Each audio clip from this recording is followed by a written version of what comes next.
Hello friends, railway की पाठशाला पर आपका स्वागत है। दोस्तों, रेलवे की तरफ से ऑफिशियल नोटिफिकेशन यहां पर जारी किया जा चुका है और मिनिस्ट्रियल एंड आइसोलेटेड कैटेगरी जो भर्ती है 2024 की, उसमें यहां पर बदलाव किया गया है और उसका शुद्धि पत्र संख्या 1 यहां पर जारी किया गया है। इसके अलावा यहां पर देखिए आरआरबी जेई की जो भर्ती थी उससे संबंधित एक इंपोर्टेंट आरटीआई रिप्लाई प्राप्त हुआ है, उसको भी यहां पर इस वीडियो में देखने वाले हैं।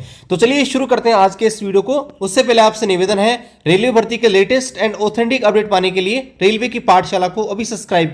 तो यहां पर देखिए ये ऑफिशियल नोटिफिकेशन रहा government of India, ministry of railway, railway recruitment board, और यहां पर आप देखेंगे कोरिजेंटम 1 यानी कि शुद्ध पत्र संख्या 1। और ये जो है जो नोटिफिकेशन नंबर 07/2024 यानी कि मिनिस्ट्रियल एंड आइसोलेटेड कैटेगरी का है। और यहाँ पर बताया गया है कि 6/1/2025 को यहाँ पर जो भर्ती निकाली गई थी मिनिस्ट्रियल आइसोलेटेड कैटेगरी की, तो उसमें दोस्तों यहाँ पर शुद्धि पत्र संख्या 1 यहाँ पर जारी किया जा रहा है, जो इस प्रकार से है। तो यहाँ पर देखिए क्या बदलाव किया गया है। फॉर्म भरने की जो डेट्स हैं वो यहाँ पर आप देखेंगे तो उनमें यहाँ पर चेंज किया गया थोड़ा सा। तो यहाँ पर आप देख सकते हैं फॉर्म भरने की जो अंतिम डेट थी वो 206/2/2025 है, वो यहाँ पर 16/2/2025 यानी दोस्तों 10 दिन एक्स्ट्रा आपको दिए गए हैं। इसके अलावा यहाँ पर आप देखेंगे तो फीस पेमेंट के बाद यहाँ पर आप देखेंगे तो फीस पेमेंट के अलावा यहाँ पर देखेंगे date of application fees payment after closing date. तो फीस पेमेंट के अलग से आपको टाइम दिया गया है। आप दोस्तों 7/2/2025 तक पहले यहाँ पर टाइम दिया गया था, लेकिन अब यहाँ पर 17/2/2025 तक भी पेमेंट यहाँ पर कर सकते हैं। 2 दिन एक्स्ट्रा 17/2/25 से लेकर 18/2/25 तक अब आप पेमेंट कर सकते हैं। इसके अलावा अगर आपको यहाँ पर कोई भी मॉडिफिकेशन करना रहेगा तो जब फॉर्म क्लोज हो जाता है उसके नेक्स्ट डे से आपको 10 दिन मिलते हैं। तो यहाँ पर आप देख सकते हैं पहले फॉर्म 8 तारीख को क्लोज हो रहा था फीस पेमेंट की डेट से, तो 9 तारीख से आपका जो है आपको यहाँ पर मॉडिफिकेशन का टाइम मिल रहा था। लेकिन अब दोस्तों यहाँ पर 19 फरवरी से लेकर 28 फरवरी तक आप दोस्तों आपके फॉर्म को मॉडिफाई यहाँ पर कर सकते हैं। इसके अलावा देखिए इसके बारे में हमने ऑलरेडी आपको यहाँ पर अपडेट यहाँ पर दे दिया था पहले ही, क्योंकि रेलवे बोर्ड का एक सर्कुलर यहाँ पर आया था और जिसमें हमने आपको बताया था कि जो PWD वाले कैंडिडेट हैं उनको यहाँ पर रेलवे की तरफ से बड़ी खुशखबरी यहाँ पर दी गई है। इसको तो समझने के लिए देखिए मैं आपको बताना चाहूंगा कि इसका मतलब क्या है।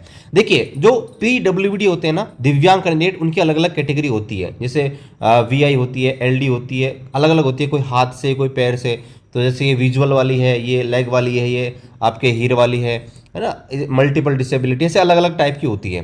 तो यहाँ पर क्या होते हैं कि भाई रेलवे निर्धारित करती है कि जो विकलांग कैंडिडेट हैं उनको यहाँ पर कौन सी पोस्ट में शामिल किया जा सकता है कि भाई उस पोस्ट पर वो कार्य कर सकते हैं। तो ये जो रेलवे बोर्ड है वो यहाँ पर निर्धारित करती है। तो यहाँ पर देखिए जब यहाँ पर भर्ती निकाली गई थी, यहाँ पर देखेंगे ये PGT की है, ये TGT की है, ये जूनियर ट्रांसलेटर की है, ये लाइब्रेरियन की, ये म्यूजिक टीचर की है और ये प्राइमरी टीचर की है, ये जो भर्ती है।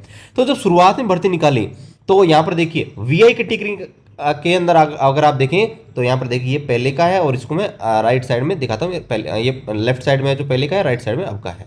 तो यहाँ पर देखिए पहले यहाँ पर VI कैटेगरी में सिर्फ LV को यहाँ पर एलिजिबल था, लेकिन अब यहाँ पर B एंड LV दोनों यहाँ पर एलिजिबल कर दिया गया है। इसके अलावा LD कैटेगरी में आप देखेंगे तो ये कैटेगरी थी जिनमें दोस्तों TGT वो PGT जो कैंडिडेट थे PGT वैकेंसी में, तो ये अगर PWD कैंडिडेट है तो भी एलिजिबल थे, लेकिन अब इनमें और कैटेगरी ऐड कर दी गई हैं। HI में देखिए कोई भी एलिजिबल नहीं था, लेकिन अब जो है HI वाले कैंडिडेट को भी यहाँ पर एलिजिबल कर दिया है। इसके अलावा यहाँ पर OD में देखिए, OD में पहले यहाँ पर एलिजिबल नहीं थे कि OD वाले भी PGT की वैकेंसी नहीं भर सकते, तो ऐसे में अब यहाँ पर देखेंगे 3 कैटेगरी ऐड कर दी गई हैं, वो दोस्तों फिल कर सकते हैं फॉर्म।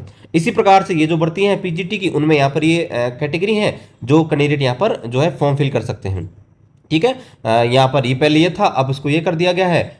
HI में पहले यहाँ पर ये था, इसको ये कर दिया गया है। MD में आप देखेंगे, MD में आप देखेंगे पहले भी एलिजिबल था, तो अब सेम टू सेम यहाँ पर रखा गया है। तो दोस्तों ये बदलाव यहाँ पर किया गया है और ये जो कैटेगरी है उनकी फुल फॉर्म भी यहाँ पर दी गई। B का मतलब ब्लाइंड होता है, LV का मतलब लो विजन होता है, D का मतलब डीफ होता है। तो ये सारी चीज़ें हैं। तो जो PWD कैंडिडेट हैं उनके लिए खुशखबरी है कि भाई पहले जिनको एलिजिबल नहीं किया जा रहा था, तो यहाँ पर रेलवे बोर्ड ने रिलैक्सेशन देते हुए यहाँ पर बदलाव किया गया है और अब यहाँ पर नई कैटेगरी है वो भी दोस्तों यहाँ पर इसमें एलिजिबल है।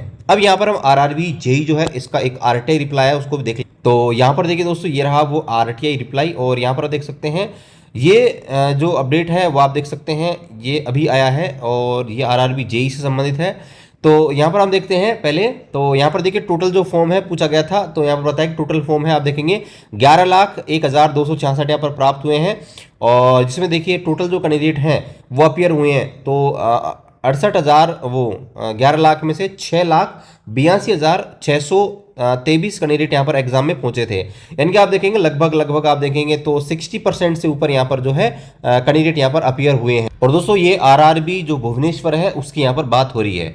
बाकी देखिए रेलवे भर्ती का कोई भी अपडेट आता है उसका अपडेट आपको हमारे यूट्यूब चैनल पर देखने को मिल जाएगा। तो यूट्यूब चैनल को भी सब्सक्राइब करें, शेयर करें। मिलते हैं अगले वीडियो में, तब तक जय हिंद।